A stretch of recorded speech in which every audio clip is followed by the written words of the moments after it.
Alright everyone, tonight we're diving into one of the most toxic, most normalized problems in Roblox right now.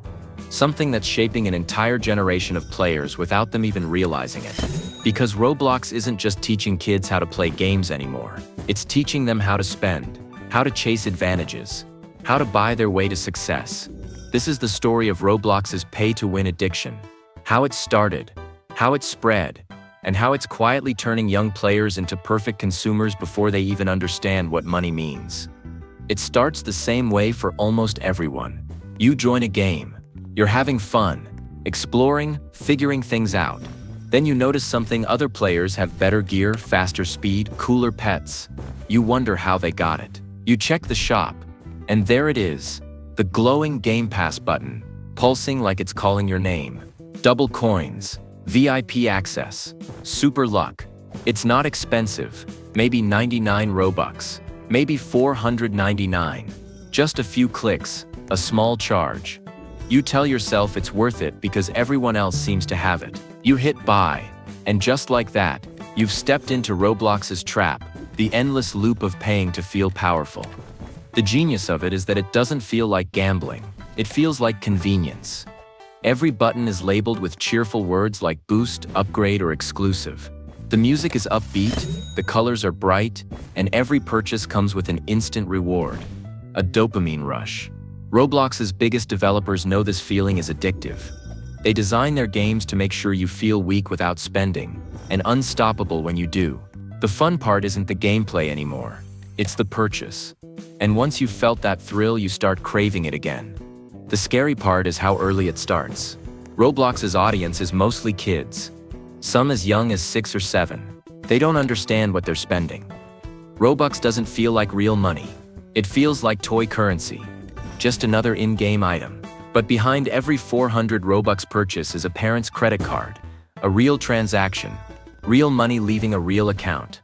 Roblox knows that, and they've built an entire ecosystem to make that spending as seamless and as forgettable as possible.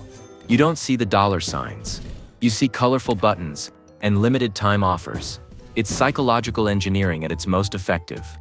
The result is an economy of dependency. Kids don't just play Roblox games.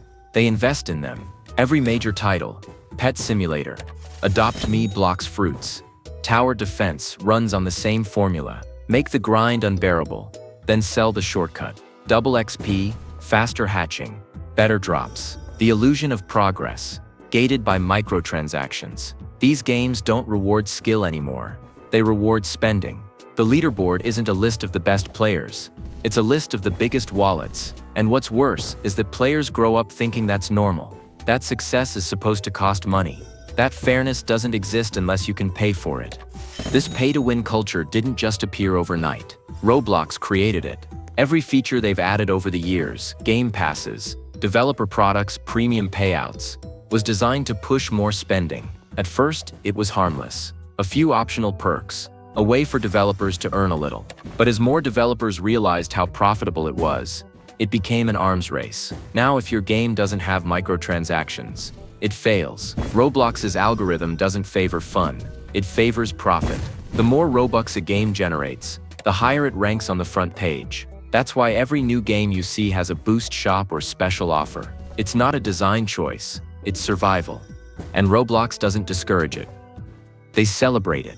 They highlight top-earning developers like success stories, calling them inspirations. But what they don't tell you is that those same developers are building psychological casinos disguised as games. They study retention curves, monetization strategies, reward intervals. They know exactly when to flash a discount, when to show a buy now button, when to make the player feel like they're falling behind. It's not random, it's science. Behavioral conditioning, perfectly tuned for children. What makes it worse is how the games hide the truth. They make it seem like paying is optional. You can still play for free, but anyone who's tried knows that's a lie. Without boosts, the grind becomes unbearable. Progress slows to a crawl. You start feeling left out, underpowered, unworthy. Meanwhile, the players who paid keep sprinting ahead, flexing their pets, their gear, their ranks. You can't compete, and that's the point.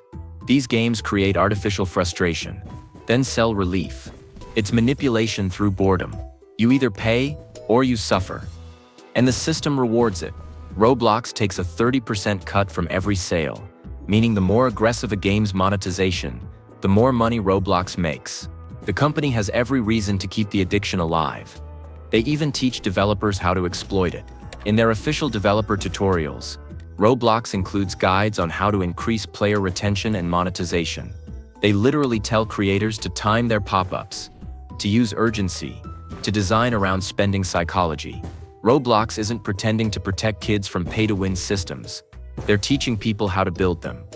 It's reached the point where kids don't even question it anymore. They talk about Robux the way adults talk about cash.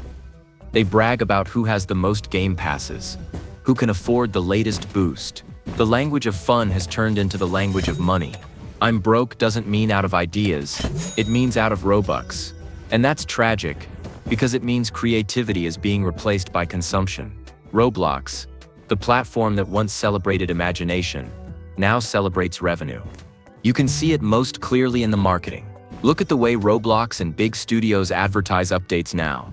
Giant banners that scream new boosts, limited pets, exclusive packs. Every update is just a new sales pitch. Instead of gameplay improvements, you get new paywalls. And the worst part? The kids love it.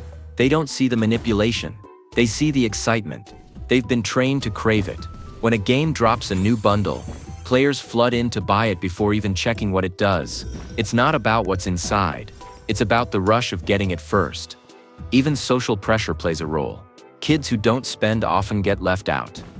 They can't access VIP zones, can't compete in leaderboards, can't join the cool players. Some games literally gate content behind paid passes. It's segregation by wallet size. And for young players, that kind of exclusion hurts. So they beg their parents, save their allowance, or fall for scam sites promising free Robux. Roblox's pay-to-win culture doesn't just encourage spending. It drives desperation. It creates a hierarchy where your worth is measured in microtransactions. And while all of this happens, Roblox maintains its perfect image. In press releases, they call themselves an educational platform. They talk about empowering young creators, teaching digital skills, inspiring imagination. But the truth is that Roblox's biggest lesson isn't about coding. It's about consumption. It's teaching kids how to spend, how to chase advantages, how to equate money with happiness. It's a corporate training ground disguised as play. There's a reason Roblox's revenue numbers keep breaking records. Every quarter, they report billions in player spending, and nearly all of it comes from children. It's not just the developers getting rich. It's Roblox themselves. They've built the perfect system, one where kids do the spending, parents foot the bill, and nobody asks questions.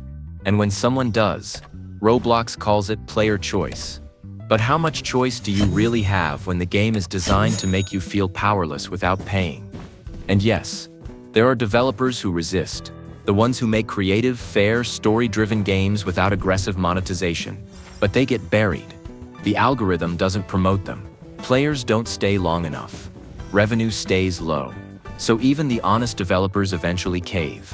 They add boosts, donations, microtransactions just to survive. The few who hold out do it out of love, not logic. But love doesn't pay Roblox's cut. If you want proof of how deep the addiction goes, look at the conversations in trading and fan communities. You'll see kids comparing spending habits like trophies. I spent 10,000 Robux today. I bought every pass. It's not shame, it's pride. Roblox has successfully turned spending into a status symbol. And once that happens, the addiction becomes cultural. It stops being about one bad developer and becomes about an entire generation learning that the best way to win is to pay. Parents are completely unprepared for this. They think Roblox is like the games they played growing up. Something harmless, creative, safe. They don't realize it's a billion-dollar marketplace built around exploiting impulse spending. They don't see how manipulative the systems are. Because Roblox hides it behind friendly art and upbeat music. A kid clicks buy on a shiny button, and somewhere a real transaction happens. But Roblox made it feel like play. The consequences go beyond money. This culture is changing how kids think about effort. Instead of learning patience, persistence, or problem solving, They learn that progress comes from purchase. It's shaping their values, teaching them that anything can be skipped for a price. And when those kids grow up, that mindset doesn't disappear. It follows them into adulthood, into every app, every game, every subscription. Roblox is teaching them to live pay-to-win lives. So who's to blame? The developers? The influencers? The kids themselves? Maybe all of them. But the biggest culprit is Roblox, the company that built and normalized this system. They turned a creative playground into a monetized funnel. They turned imagination into inventory. And they've done it so subtly, so gradually, that most players don't even notice. But it's not too late. The platform could still change, if it wanted to. It could promote creativity again, reward fairness, limit exploitative monetization. But that would mean making less money.